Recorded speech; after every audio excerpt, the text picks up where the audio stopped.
Next up on the Cosmic News Network, First Contact with Joshua Pert. Good morning, Earthlings. Good. How you doing today? Good. How you doing today? Welcome to First Contact Radio. Welcome to First Contact Radio. To talk about all these things I'm talking about is because in life, everything is energy. Every single thing that's out there. Yo, it's First Contact with Joshua Poet. He's the man on the mic, just in case you didn't know it. Covering news from all around the globe, from the weather and space to UFOs. He'll talk politics and make you open your eyes. Conspiracy theories and government lies. They'll dig it all up and try to find the proof. Cause it's time to demand the truth. It's time. First Contact Radio. We have time to demand the truth. It's time. First Contact Radio. We have time to demand the truth. It's time. First Contact Radio. It's time to demand the truth. Good morning, Earthlings. How you doing? Welcome back from the weekend. How you doing? Just think how much easier life would be if instead of demanding the truth, we just accepted the lies. What would life be like? It'd be kind of weird, wouldn't it? If every time there was a lie was told, we just bought it. Just think where society would have gone. Do you think we'd still be here by now, or do you think we would have crashed a long time ago?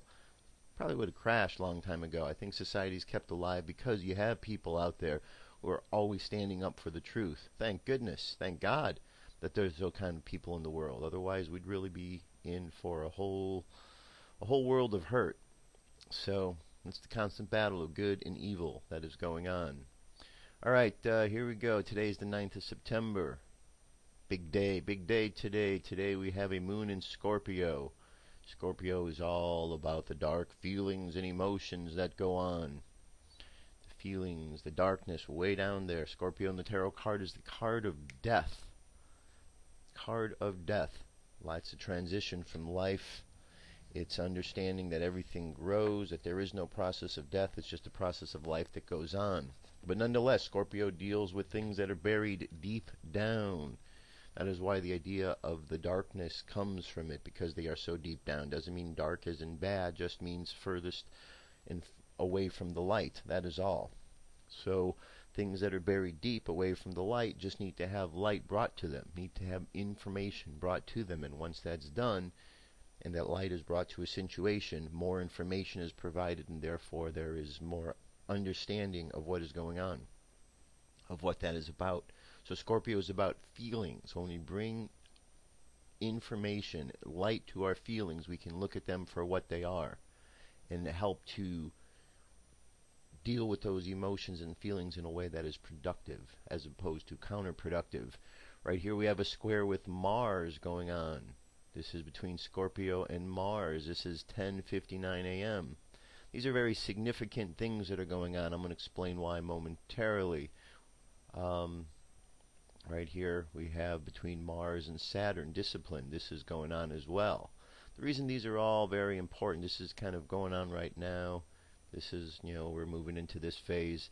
The reason why this is significant is because of this place we're at right now in the world and the decisions that are being made surrounding the possibility of war. Mars is known as the god of war. It's about aggression if it's not used properly. It's emotions that are gone and buttons are pushed, and people use those emotions to fuel them into something else, possible rage. So between Scorpio and the Mars, we got a lot of aspects here that are pretty intense in light of the decisions being made in the world. So maybe that's all coalescing at the same time. We're going to find out as life unfolds today. Now we got our full moon here, which has gone to a new moon, and now we're making our way back up. It's 18% of the way there. This is the waxing moon. Wax on, wane off. Wax up, wane down. Okay? Mayan Oracle new wave spell starts today. This is the wave spell of the moon, purification. Next 13 days follow the theme of purification. Today, on one-tone days, the guide and the kin are the same, so we got the moon guided by the moon.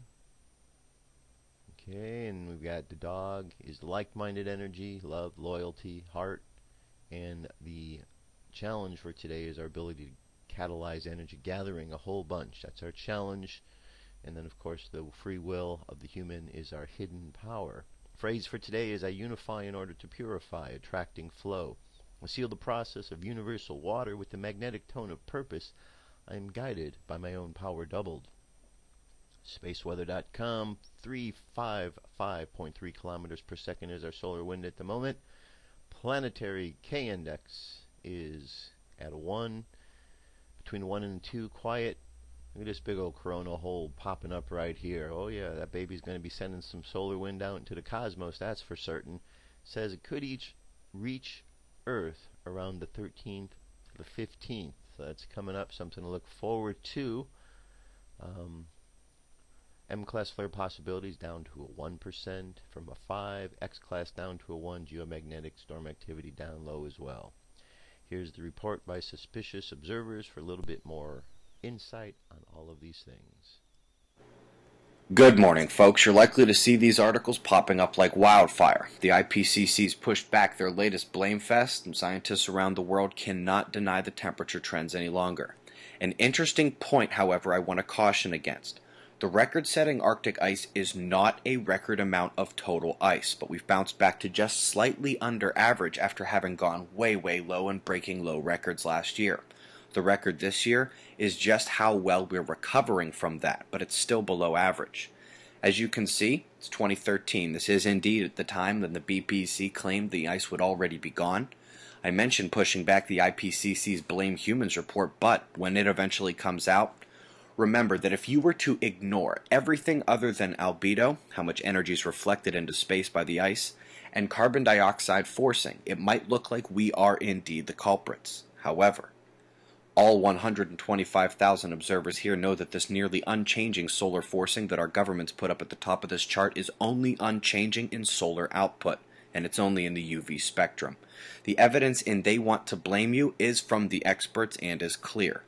While solar irradiance remains steady, NASA says our magnetosphere is 10% weaker than it was in the 19th century. That's Earth's protective interface with energy from space, and as Section 1.2 of the Counter-Strike spreads, so does the realization that we also need to factor X-ray and gamma radiation from our star and the galaxy. It's quasi-criminal that quantum tunneling gets moved to second place on today's top stories, because electric universe proponents like me just heard the horn. How about super cold chemical reactions at 50 times the speed of room temperature within these electrochemical tubes? They're saying this changes the life equation in space vastly. Tasmania. Evening showers will stick around and backbuild on the southwest coast tomorrow, while the South Island of New Zealand should see that leading system by tomorrow evening. The lone story here, still that low, chugging down and across Europe. Leading edge of the convergence is where the worst storms are for the most part. In the U.S., we have perfect high and low pressure signatures matching their wind, with the red high clockwise pushing out from the center and the low draws in counterclockwise. Converging air masses making the severe weather here tonight actually extends southward across Arizona and New Mexico as moisture is still being drawn up from the tropics. Alaska and western Canadian coastlines taking major rain and will continue for a bit, that North Pacific power low cresting in. Sheens were detected near an Exxon platform 70 miles off the coast of Victoria. They claim the problem is now fixed. Also had a more significant eruption at Mount Logan. Its smaller rumblings have lasted for over a year now.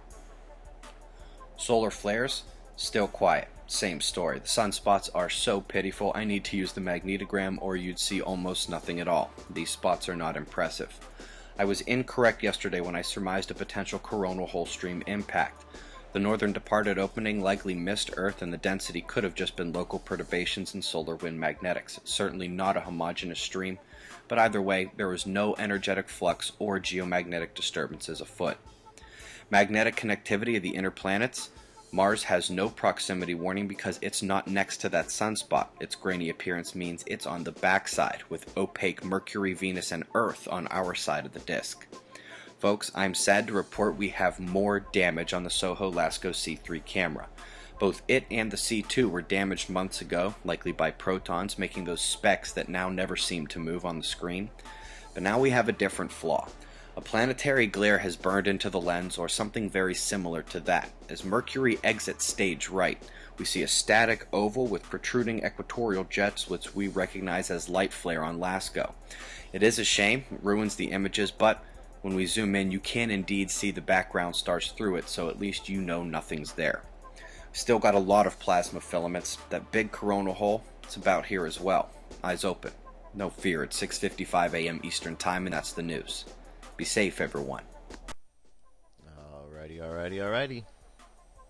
Being safe, we will. Okay, so, theme for the week. So let's see, is there anything particular going on that we want to talk about this week? 9/11, right? That's the theme. We're going to go to 9/11. Why? Because, well, we still have those out there who think 9/11 happened the way the official story did. The strange thing is, when you bring this up to somebody, most people have no idea what the 9/11 Commission report actually stated. Most people have no idea what the results were of 9/11. And when you tell them things like, you know, that it was a conspiracy or it was an inside job or something, right away people dismiss it because they have no concept of where to even look, how to look, or that there's anything funny. They believe hook, line, and sinker, whatever they're told by their government. But we've got a problem.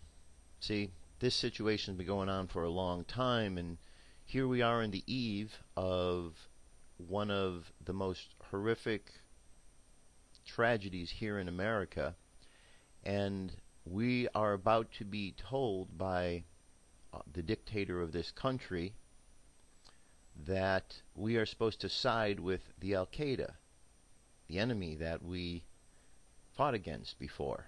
Now, that takes a special kind of stupid. You know, America wants to believe that they're exceptional, and that's right. We are exceptionally stupid in this country that we could actually believe something like that we could go from a point of fighting these guys, the Al-Qaeda, to now we're going to be on their side.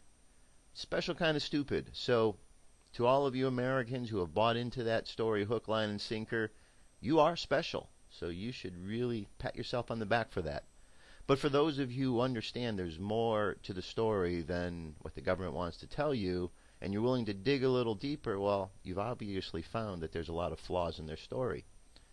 Well, finally, after years and years and years of conspiracy theorists, I don't even like the term conspiracy theorist anymore, because these aren't theories. These are factual pieces of information that are coming forward. So after years of activists continuing to press forward the information, there's actually a glimmer of hope here.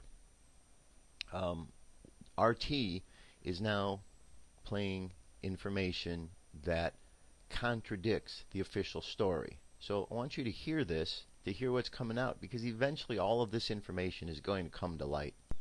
It's just taking some time, but check this out.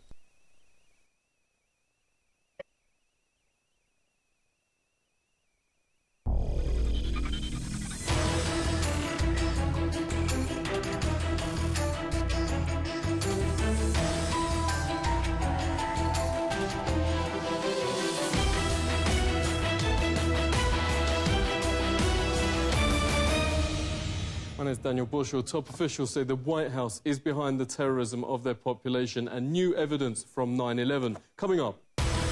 Whistleblowers leak U.S. talks with the head of Al-Qaeda. World Trade 7 is shown on Times Square.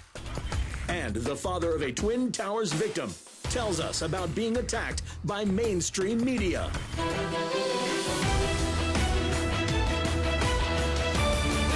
Decades of terror against their own population blamed on extremists has actually been funded and planned by the White House. Top-level officials in the government and the CIA confirmed. A campaign known as Gladio is called by former CIA head Bill Colby a, quote, major operation. In sworn testimony, one of the conspirators confessed, you have to attack civilians, the people, women, children, far removed from any political game, so authorities can bring in a state of emergency. Dr. Daniel Ganser, author of NATO's Secret Armies, thanks very much indeed for coming on. So mainstream media don't report this, but it is now on the record and officially documented that decades of terror attacks against their own population are in fact organised by the CIA and the White House. Operation Northwoods with evidence of Operation Gladio. We have the data now available. And then the people understand that this exists, but they still have a psychological moment where they have a hard time to believe that it still goes on, because it's bad news. You know, it basically means that terrorism can be manipulated in order to move people around like sheep, really. And if you're told you're sheep and you're being moved by false flag terrorism, I mean, this is really something you don't want to hear. Yeah, we keep finding this term strategy of tension by the White House. What does it mean? Strategy of tension actually means that you blow up a bomb and say your enemy did it. What we do have is evidence that this strategy of tension goes on. It's not over. Bigger than Watergate, the FBI's Dennis Sacker calls US shielding al-Qaeda leaders up to 2001 and reports veterans today still ongoing. FBI whistleblower Sybil Edmonds has exposed the, quote, innumerable regular meetings between US representatives and bin Laden's deputy, now head of al-Qaeda, Ayman al-Zawahiri, leading up to September 2001. July 2001, FBI agents closing in on the 9/11 plotters were thrown off the case and threatened with prosecution. Then, when officers arrested Mohammed Khalifa, directly linked to America's most wanted terrorist, Ramzi Youssef, the Secretary of State himself intervened, had Khalifa immediately deported to Saudi and released.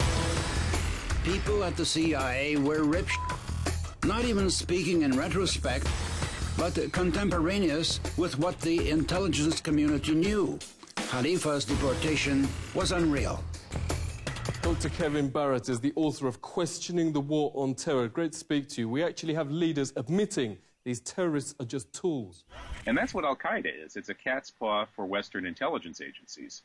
And we heard this from the Arab world's leading political commentator, Mohammed Hakel, who told us immediately after 9/11 that this official story of 9/11 is ridiculous. He said when he was at the highest levels of government in Europe, he was the one who was in charge of essentially infiltrating and virtually running so-called al-Qaeda. He said al-Qaeda is full of people from Saudi intelligence, from U.S. intelligence, Israeli intelligence, and, of course, Egyptian intelligence. It couldn't do anything on its own. British scholar Nafis Ahmad, who's one of the world's leading scholars of terrorism and one of the best, talks about an incident that happened in Turkey. I believe this was a little bit before 9/11. A high-level, supposed senior al-Qaeda commander was arrested in Turkey. And the guards at the prison, who were devout Muslims, noticed that he wasn't praying. He was asking for pork. And they said, we thought you were a radical Muslim. And he kind of laughed and said, no, this is all just a strategy of tension. This 9/11, the world's top physicists, pilots, engineers joined victims' families to sidestep the mainstream media wall of silence. Huge billboards on Times Square and across the states confront the fact most Americans don't know a third giant tower on 9/11 wasn't even hit by a plane, yet somehow collapsed in free fall. At 5:20 p.m., World Trade 7 suddenly, neatly and symmetrically just folded like a pancake. This is high school physics. A building cannot do free fall with 40,000 tons of structural steel in its structural system without it being blown up. The government version is that office fires made all 84 steel columns break at the same time. But there are other versions. John Cole's among thousands of leading independent experts with architects and engineers for 9/11Truth. Great to speak to you. So who did it? Who didn't do it is the 19 hijackers that allegedly flew the plane. It is impossible. It is impossible to melt that steel by the office fires, the jet fuel, or the collapse itself. It's a physical impossibility. It cannot be replicated experimentally. It defies the laws of physics. If you set aside your politics, you set aside your beliefs and your religion, and you use the scientific method. World Trade Center 7 is basically a classic controlled demolition where a building free falls and comes straight down into virtually its own footprint. The only explanation that explains all the evidence, the nanothermite, the iron microspheres, the high temperatures found out there, the free fall, the uniform, what I call the uniform acceleration of the towers, when those came down, there was no impact or jolt when it hit the undamaged section below. Because there was no jolt, something blew those towers out, allowing it to uniformly accelerate downward. The only thing that makes any sense at all from a scientific perspective is that those towers were blown up. John made a mockery of mainstream sites Nat Geo and Pop Mechanics, who've desperately tried, for instance, to show 175 pounds of military nanothermite couldn't break the columns. John did it with just 1 pound. Can thermite of any type burn through steel beams? I guess it can.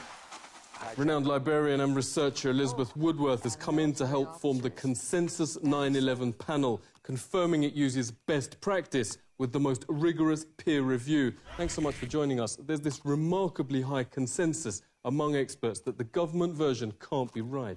We have some of the top experts in the field who've published in peer-reviewed scientific journals, and yet these scientific journals exist, like the Harris study, but they're never covered in the media. If people knew about the research, they would find it compelling. Dr. Griffin has said that he's never heard of anybody who saw the evidence, became converted to this point of view, and then changed back. Yeah, the panel's made government already change its story and admits Skyscraper 7's freefall. That's right. David Chandler is an extraordinary model maker. Chandler is on the panel, and he devised a model to prove that the top floors fell with no resistance. There's only one way that that can happen, and that is that all the columns, there are 84 of these columns, that they were severed at the same moment. Dr. Graham McQueen accessed the New York Fire Department records from that day. Thanks very much for joining us. Never broadcast by mainstream media, but more than 100 witnesses have even reported the explosives bringing down the Twin Towers. Here was this roughly 10,000 pages of extremely rich eyewitness material. And I found that there were 118 people who clearly perceived explosions. You know, we have firefighters who are used to fighting high-rise fires, who are used to encountering smoke explosions and boilers, and yet they use words like bombs. You know, they don't identify with the things we would expect. Floor by floor instead of popping out. It was if they had detonated. If they were planned to take down a building. Boom, boom, boom, boom, boom, boom, boom. All the way down. Well, McAvain has wanted answers why the post-mortem of his son Bobby found his fatal injuries in the South Tower consistent not with fireballs, but explosives. Yet mainstream host Rachel Maddow here recently sneered he's not only a conspiracy theorist for asking questions, but also attempted to connect him to violence and Al-Qaeda. All of these nefarious conspiracies about government plots to kill and conspire and lie about it and cover up the real truth. I mean, this stuff is as ridiculous as it has ever been, but it is as ridiculous as it is dangerous. Bobby's father joins us. Thank you very much for speaking with us. How do you feel first losing your son and now being portrayed as the bad guy? My son died. He died from an explosion. I can prove that beyond a reasonable doubt. If I was in a courtroom, a jury cannot not accept that as proof. So that's where we have our problem. When I say, well, this was an inside job. Well, my son died from an inside job from someone putting bombs. Detonations. I would make her sit in this room and go through what I just went with you. And then I would say, now you tell me I'm a conspiracy theorist. Just shows you how awful our media is. I don't want to call her the media. She makes over $1 million, and they tell her what to say. One newspaper reporter, and is from the Philadelphia area, was very upfront with me. She said, you know, Bob, she says, as a reporter, I am the problem because we will lose our jobs. If I take that, just that little bit you just said, to the editor, he will crush it. So I'm telling you right now, I can't put your story out there. The media owners will not allow them. The press would not cover just that because it'll put a little doubt in people's minds. Yeah, who do you blame for all this? The people of the United States are just as much to blame because they just want to believe that we are good people. We are an exceptional country. But this is what governments do. You know, it's very Machiavellian. Now we have an endless war on terror. I know what these people in Iraq, I know what these people in Syria, I know what these people in Libya, Afghanistan we're going through because they're all losing children. And that's what it's all about. Everybody's losing family members. And it's pure hell. So that's it, Daniel. Tomorrow, Congress votes to bomb Syria, the latest war of the post-9/11 era. The US would now officially be Al-Qaeda's air force, notes former Congressman Kucinich. But America's had enough. 9 in 10 oppose this invasion, the most unpopular in history. Regarding 9/11, a massive 84% now say the government's lying. We now have the precedents documented that governments prepared to commit supreme crimes against its population. Exactly what happened on 9/11 can be argued by both so-called conspiracy theorists and the authorities. What's beyond dispute is on the 11th of September, the world will join to mourn the almost 3,000 innocent people who lost their lives. This is the Truthseeker. All right, so there you go. That's what's going on with 9/11. And sad, but we're going to do more all this week, because you need to understand how the special kind of stupid it takes to believe in this government lie. It's shameful, and every day people believe in this, more people are getting hurt. Alright? Alright, so let's jump over. UFO News is up next.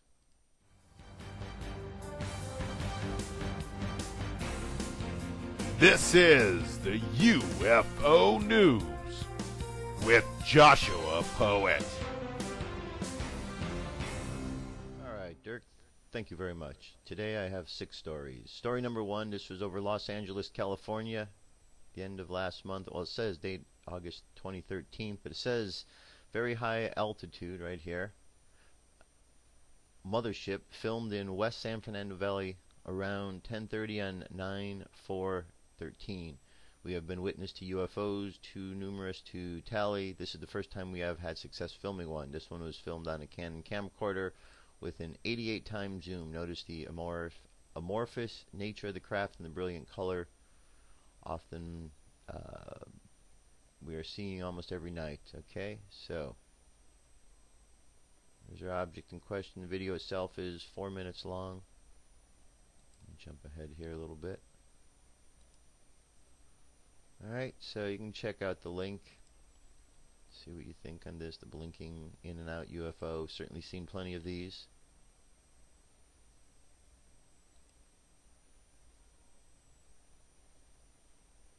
Okay. And moving from there over to Australia. Now we have a UFO that splits into 2 and it heads in different directions. Okay, so here's what we're going to be seeing. Here's this. And let's go ahead, and the person is using night vision to watch UFOs in the sky. Here we see a single UFO that is moving, and then it suddenly turns into 2 UFOs. As the UFO moves away from one another, one of them signals to the other with a blinding light. And then it moves off in a new direction. Alright, so let me jump over. I'll come back to that one. Alright, here was over Mars, finds a UFO on Mars. This was on the 7th. There we go. I'm talking to myself. Okay, really an incredible discovery. This one comes from an email from a reader who found it. Actually, it is so small people would look, but I enlarged the photo 8 times, and this is what we got. Alright, so there's our object in question. Notice the 2 humps in the lower black windshield-like area. Sure, it's different, but what you think would fly in a million years to Earth's future, but really we have no idea what it is like. Okay. Alright, there's our picture. Okay, now let's jump back over here to this sighting. This is the one above, this was the one above Australia. Okay, here's our object. And then at some point here it's going to split into 2.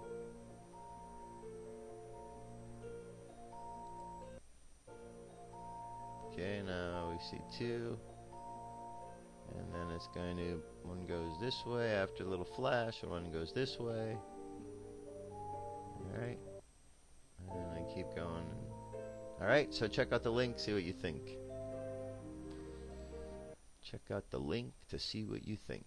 Okay, here we go. This is black. A UFO seen over a field of cows in Queensland, Australia.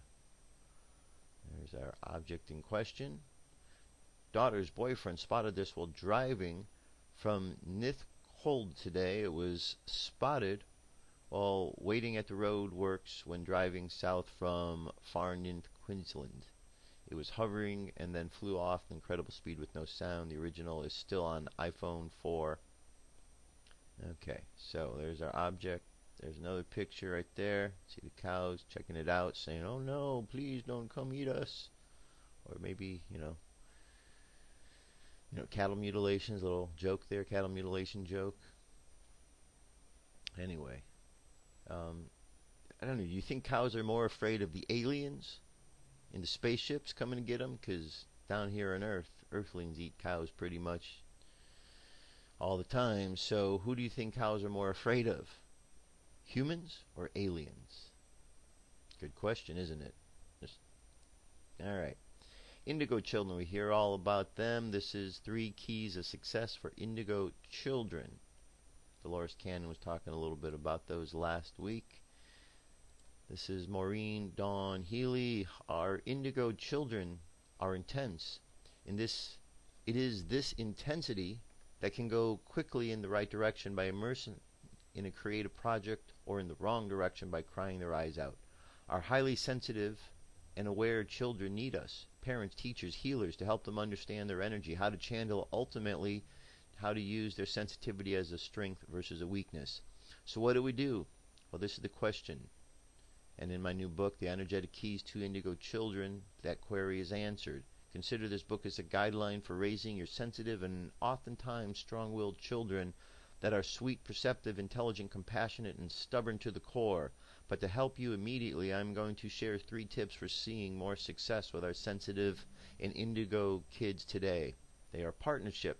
Becoming your child's partner comes naturally to some parents, while others struggle with anything besides their kid's authority figure. I realize it's a slippery slope for some parents. Where do you draw the line?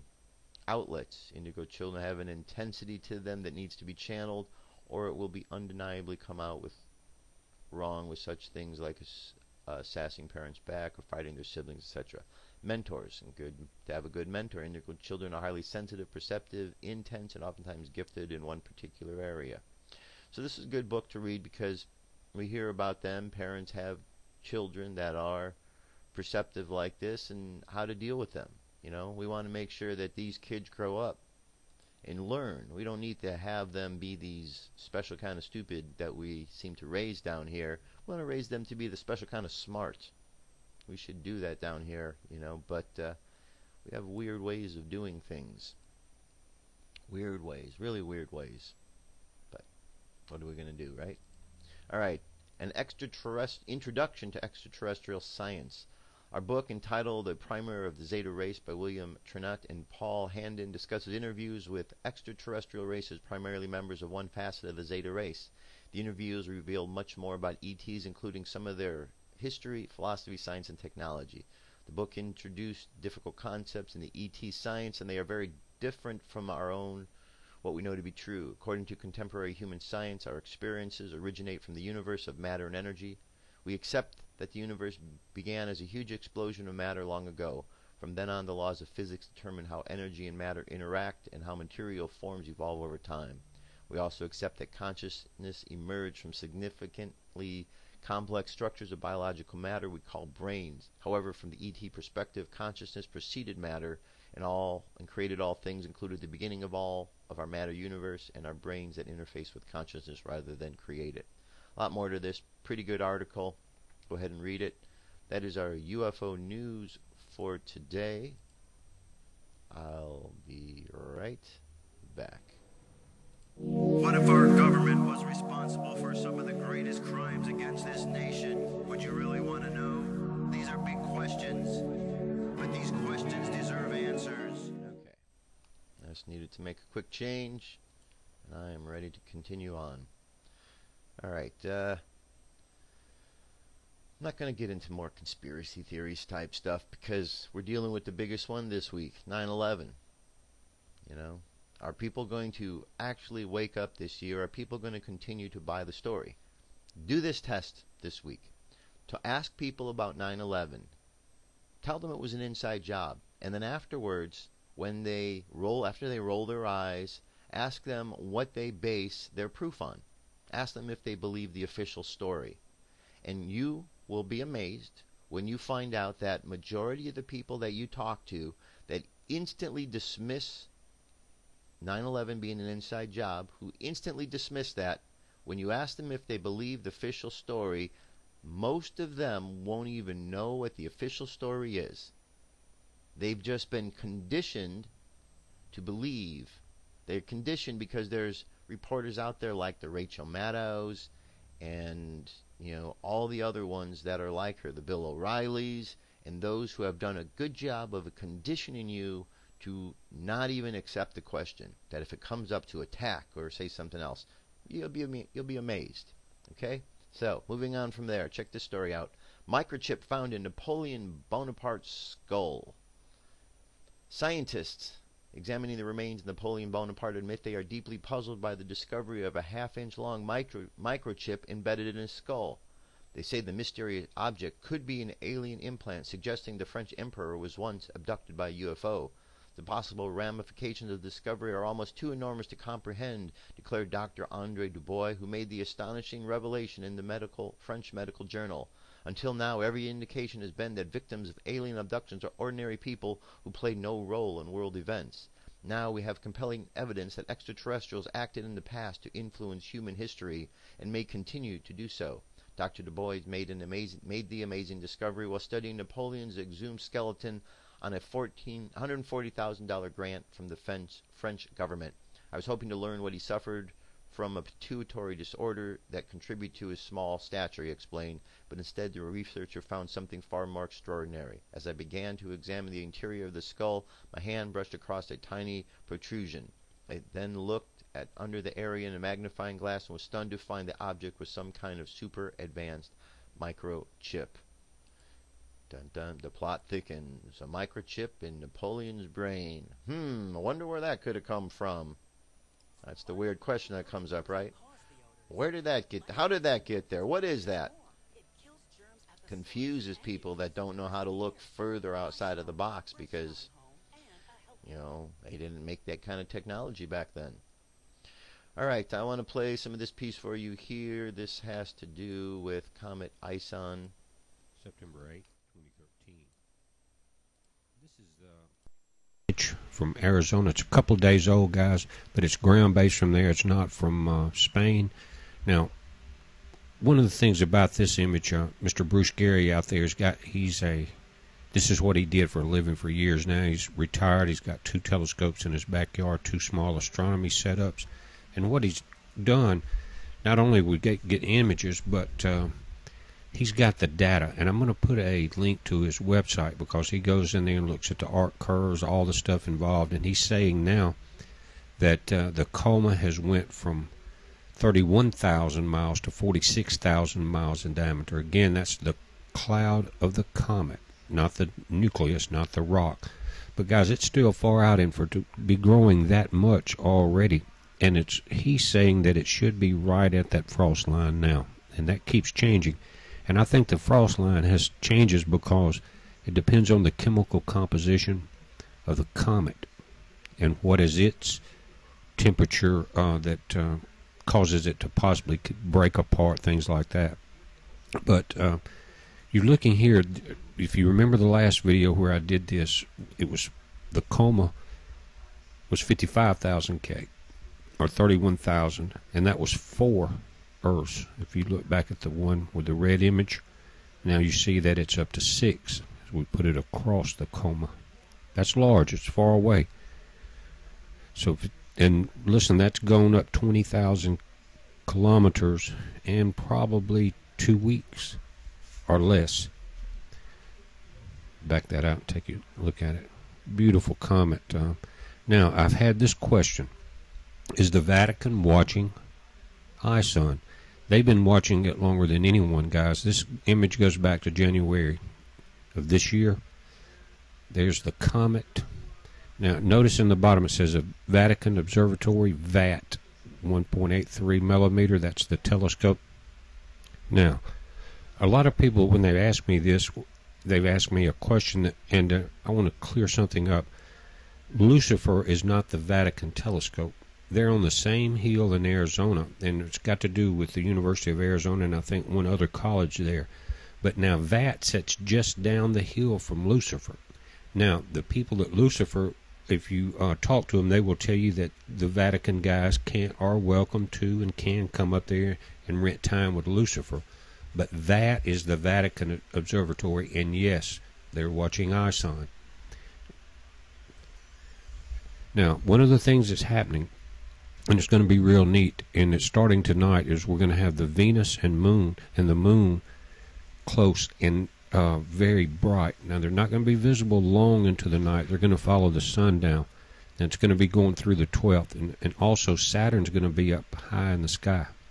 Again, this is at dusk, so if you wait late, you're going to miss a lot of this because they're following the sun, that pattern. Now, our buddy over here, the old Marine one, Vaughn, who I have a lot of respect for, he goes out and films the sun, and he's got a camera with a telescopic lens, beautiful moon shots, things like that. He's going to get this event for us. So as soon as he does, Vaughn, come over and let us know on the channel, and we're going to be watching, and I'm going to put a link to his channel, guys. Heads up, it's going to be a beautiful night. God bless.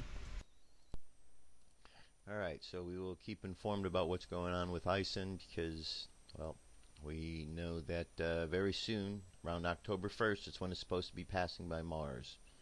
We know that they shot something up from Vandenberg. They say it was a spy satellite. We know that the Air Force Space Surveillance Grid was taken down. And we know that this week is a very important week because it's the anniversary of 9/11, so we have a lot of those who are going to be activists who are going to be speaking out about what happened. We're going to have a lot of those very special humans and earthlings and Americans that are out there buying in the official story that are going to be rebelling against those who are trying to tell the story. Then, of course, we've got the Million Muslim March, which was announced, and I don't know how that's going to work out. And then you've got all the bikers. Plus, we're on the verge of this big war decision. There's a lot going on this week. A lot going on. So we're going to be finding out how this is all going to unfold. But crazy times, folks. Crazy times. All right, last week I gave you some nice introductions to numerology. I want to continue on. Numerology obviously is the study of numbers. Numerology is the understanding that in the universe everything can be broken down to a numeric value. So when you look out and you see energy, yes, everything is energy. But now we take the next step and we assign that energy a value so we can actually, write down equations and things of this nature. So numbers 1 through 9 are numbers that help to describe this energy. Okay? 1 through 9 describe this energy. Actually 0 through 9 because 0 is the very first and we go through 9. So we got all these numbers describing energy. Well, now we can take these numbers that are describing energy and we can put them together in a variety of different ways. We can add them, we can subtract them, we can multiply them, and so on. We can take numbers and we can calculate words with them because you have systems of numerology that allow you to take, like right here, you take the numbers 1 through 9, okay, and then you assign alphabet letters to them. So just start 1 through 9 here and then go A, B, C, D, E, F, G, H, I, and then after it gets to there, start over again. And so what you do is you take your name, for example, and you spell your name out, and then you go ahead and you assign whatever letters. So this is the example, Mary Lynn Smith, and you take all the letters, M4, 1A, 9, here's the R, you spell it, and then once you spell it out, you're going to do a process of reducing all of these numbers to one single number. Okay, it's called theosophic subtraction.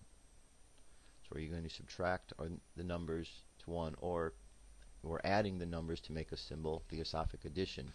So what we got here, we've got the 4 plus the 1 plus the 9 plus the 7, all of these, it adds to 65.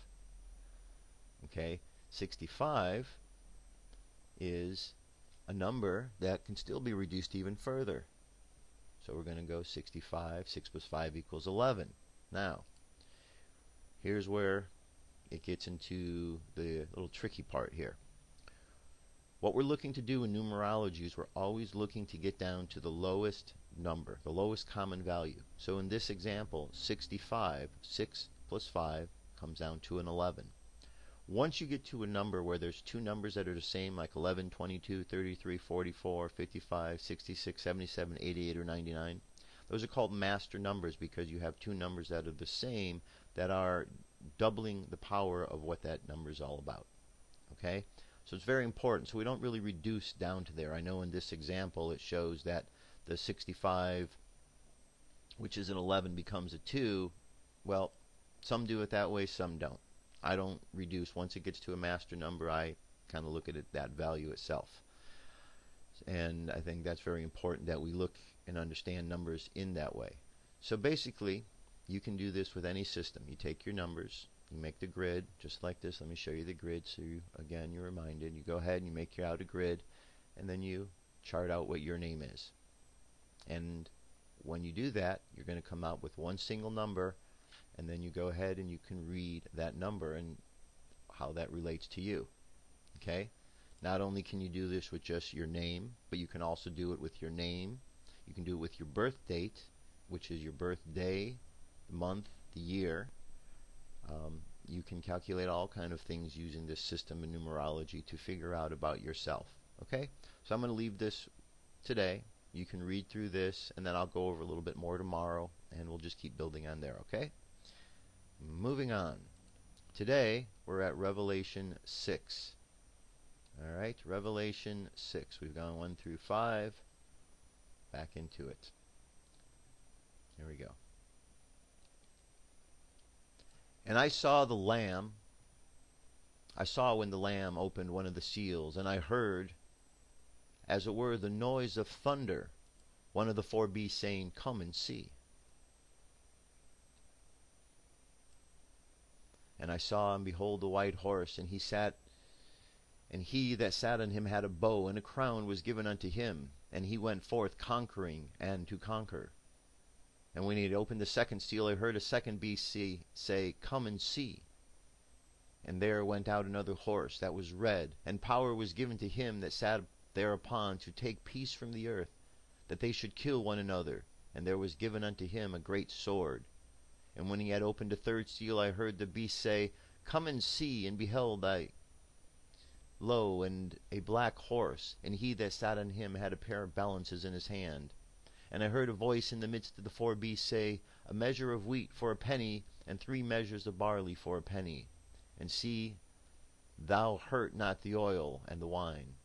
And when he had opened the 4th seal, I heard the voice of the 4th beast say, "Come and see." And I looked, and behold, a pale horse, and his name that sat upon him was Death, and hell followed with him.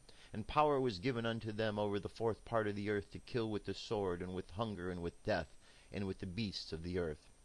And when he had opened the 5th seal, I saw the altar, the souls of them that were slain for the word of God, and for the testimony which they held. And then they cried with a loud voice, saying, "How long, O Lord, holy and true, dost thou not judge and avenge our blood on them that dwell on the earth?" And white robes were given unto every one of them. And it was said unto them that they should rest for a little season, that their fellow servants also and their brethren that they should be killed as they were, should be fulfilled. And I beheld when he had opened the 6th seal, and lo, there was a great earthquake, and the sun became black as sackcloth of hair, and the moon became as blood. And the stars of heaven fell to the earth, even as a fig tree casteth her untimely figs when she is shaken of a mighty wind. And the heaven departed as a scroll was rolled up, and every mountain and island were moved out of its place. And the kings of the earth, and the great men, and the rich men, and the chief captains, and the mighty men, and every bondsman, and every freeman, hid themselves in the dens and in the rocks of the mountains, and said to the mountains and the rocks, "Fall on us, and hide us from the face of him that sitteth on the throne, and from the wrath of the Lamb. For the great days of his wrath is come, and who shall be able to stand?" So there you go. That is Revelation 6. So, it's very important, I think, that we understand this. You can see it talks about some really hairy times in there. But even though that we understand that this is talking about some intense times, there's also the glimmer of hope within it. The glimmer of hope, and that's for those who are turning away from that period of ignorance into the enlightenment, looking to the light. See, if we go back to the Garden of Eden, the challenge that occurred then was the challenge of duality, and we've been fighting with this duality ever since. Good and evil, black and white, right from wrong, angel, demon. We're fighting with these values ever since then, and we can choose which path we want to go on. Path of good, path of bad. It's all up to us. We make these decisions each and every day. And our decisions are often colored by the information we receive. And so if there isn't a push to give you information that is false in order to get you to go on the wrong path, it's important that you understand that. Because if you're listening to information that's guiding you in the wrong direction, wouldn't you like to know that? And if you're not willing to know that, if you just want to walk along the wrong direction, what does that have to say about you? It says that you're not paying attention. So we need to pay attention, folks. The writing is on the wall. It's all around us. And there is absolutely no reason anybody should be caught like a deer in headlights with anything that's going on these days if you're paying attention. It's only if you're not paying attention that you're going to be surprised by any of this whatsoever. Okay? Let's go and listen to a message today. The Galactic Federation of Light message. This is Jesus. Here we go. In meditation or contemplation is all about ego training. September 8, 2013, by John Smallman. Here in the spiritual or non-physical realms we are always happy, content, at peace, and enjoy. But now you could describe us as being euphoric as we observe the fantastic progress you are making in releasing the remaining aspects of yourselves that no longer serve you as the moment of your awakening approaches. That moment truly is far closer than most of you imagine, for you are on course and precisely on your divinely arranged schedule, and joyful euphoria awaits you. As you take time out for regular and frequent visits to your quiet inner space, continue to focus on intending to be loving in every moment, and to be channels through which the divine field of love enveloping you all can spread outwards to embrace all of humanity. Remember that even just a few seconds of your time spent setting your intent are inordinately effective. What you intend occurs, always. However, you do not always see your intentions very clearly, and therefore you are quite often surprised by unexpected events. Your life paths and the events that will meet you on them were very carefully planned and orchestrated before you incarnated, but once you are born into this human life your egos become increasingly influential, and the desires and inclinations that they choose to follow frequently interfere with the intentions of your true selves. Your egos are very necessary aspects of your lives as humans, but too often they succeed in distracting you from your spiritual intent, which is why we, your spiritual guides, mentors, and guardian angels, keep reminding you of the importance of taking time out to go within and reconnect with your spiritual center. That time spent silently and at peace in your quiet, interpersonal space is essential in the training of your egos so that it may align with your higher mind and become a cooperative flow of energy instead of a distracting one. It is a little like a child that needs constant acknowledgement and confirmation as it grows so that it can develop fully into the wise and loving adult human being that its parents are hoping it will become. Time spent in meditation, contemplation, or reflection is all about ego training, and if you enter that quiet inner space with enthusiasm, loving intent, and self-acceptance, as opposed to negative self-judgment that you focus severely on your seeming inadequacies, you will find your ego, like an excitedly expectant child, cooperating very willingly. A human life in the illusion is a very difficult undertaking.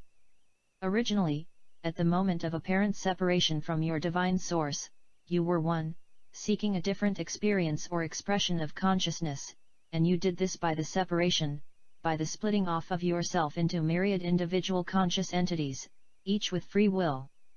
Your true oneself desires to awaken, but to do so it must bring all the myriad individual entities, each an essential and irreplaceable part of itself, along with it.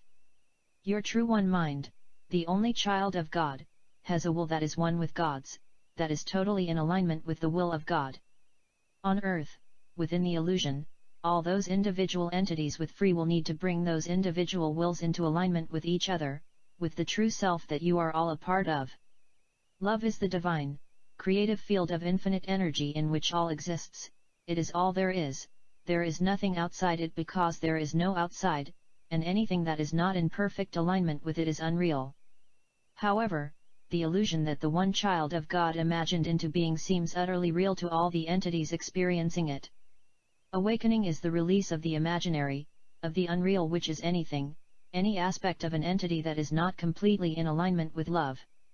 Your egos are a vast, imaginary field of seemingly individual needs, wants, and desires that extremely frequently conflict with each other and display this disunity in arguments, disagreements, and war.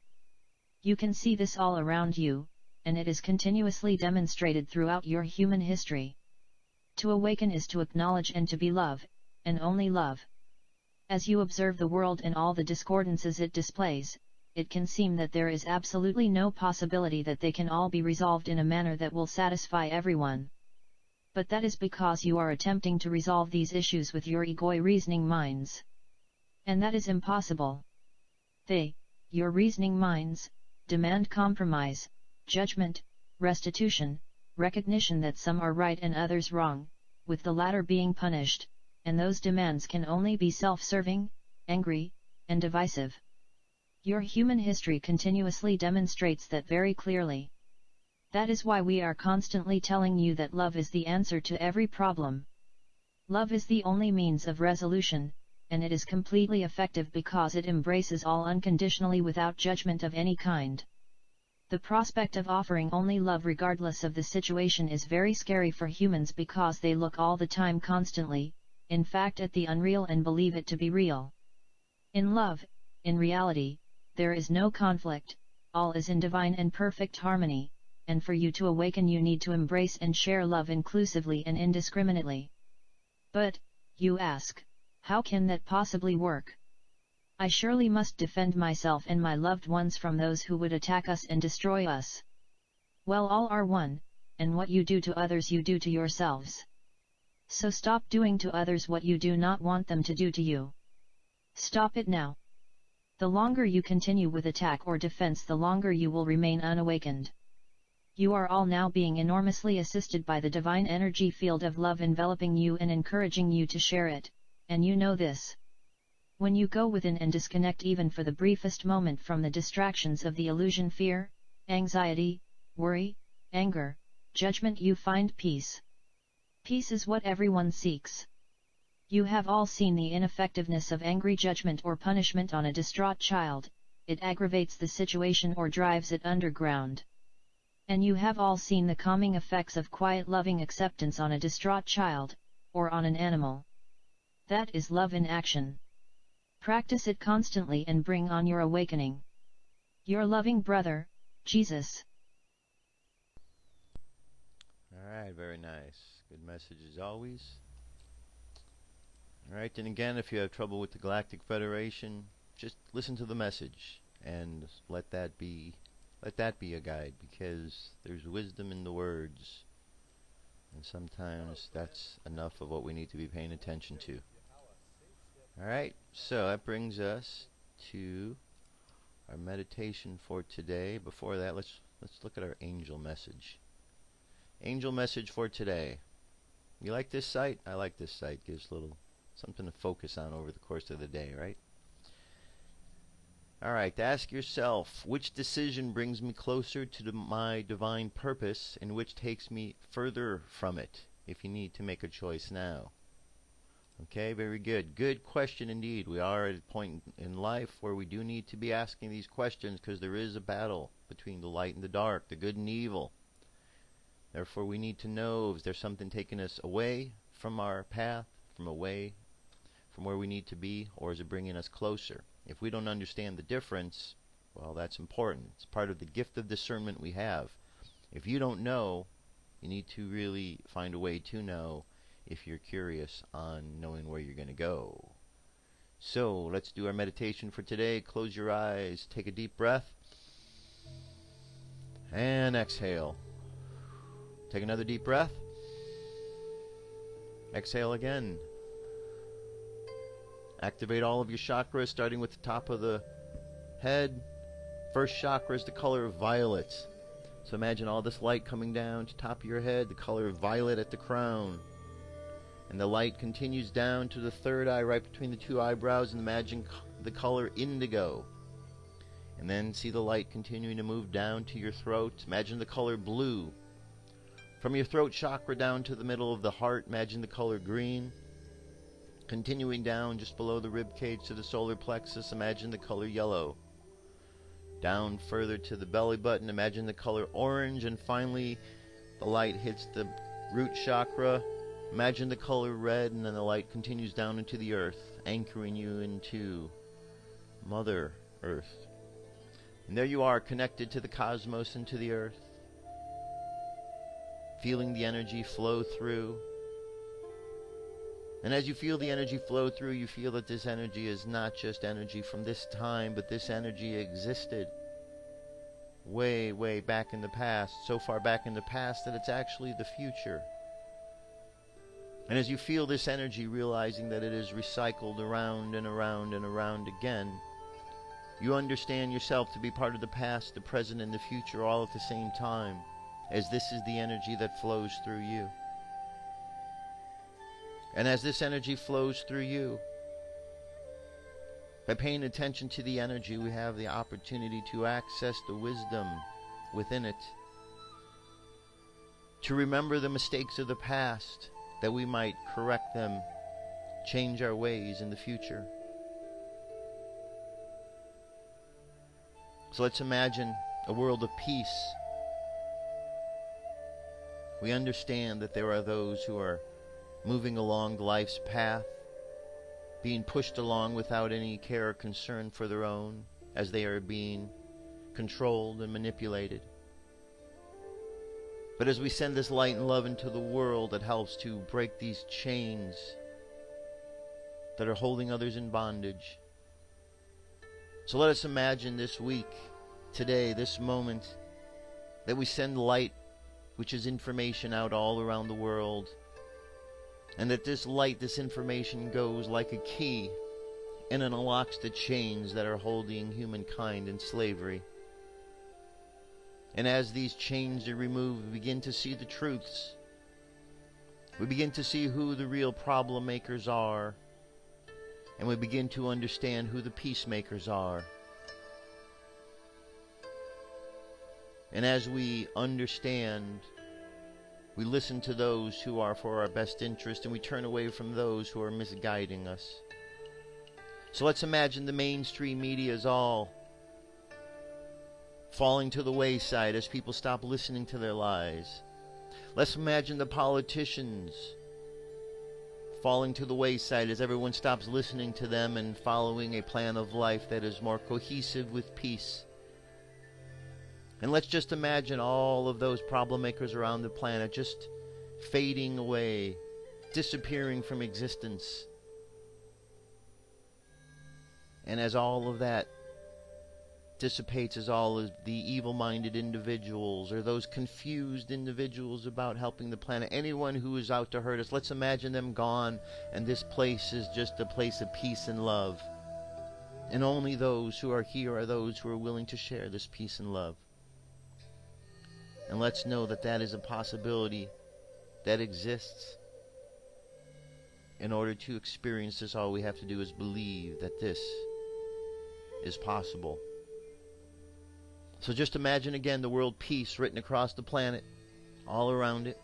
Imagine being absorbed into the planet, peace, and up into the cosmos. And just hold this thought of peace in your mind today as you go through life.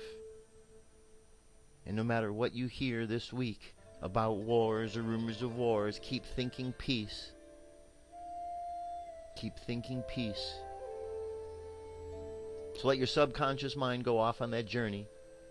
And let's bring our conscious mind back to the present moment on the count of 3. 3, coming back to the present moment filled with confidence. 2, coming back to the present moment filled with faith. And 1, coming back to the present moment happy, healthy, and whole. Happy, healthy, and whole. Take another deep breath. And exhale. And open your eyes. Alright, that's it, my friends. Thank you very much for being here today. Keep thinking peaceful thoughts this week. There's a lot of chaos in the air. You know what happens every year this time. We have those who are going to be out there talking about 9/11 according to the official story. And then, of course, there are those who are trying to bring light, the truth of what is going on. And every year, this battle builds more and more. as more people are turned into the truth and turn away from the lies. So let's be safe this year, my friends. Let's be safe this week. Let's be clear and not fight with each other. Let's find ways to share this information of truthfulness so we can all open our eyes to see what's going on. Not just a few, but all. Let's see if we in this country can be exceptional in that we use our gift of discernment to understand the truth. And let's find a way to step away from this special kind of stupid that we seem to be attracted to, of believing all the lies. I know we can do it. We're capable of it. We just have to be willing to take that step and be courageous to go after the truth. And if you are, it's going to benefit all of us. I'll be back tomorrow with more words and news and information and all that stuff. Till then, have a great day. Be safe. Peace. I'm out of here.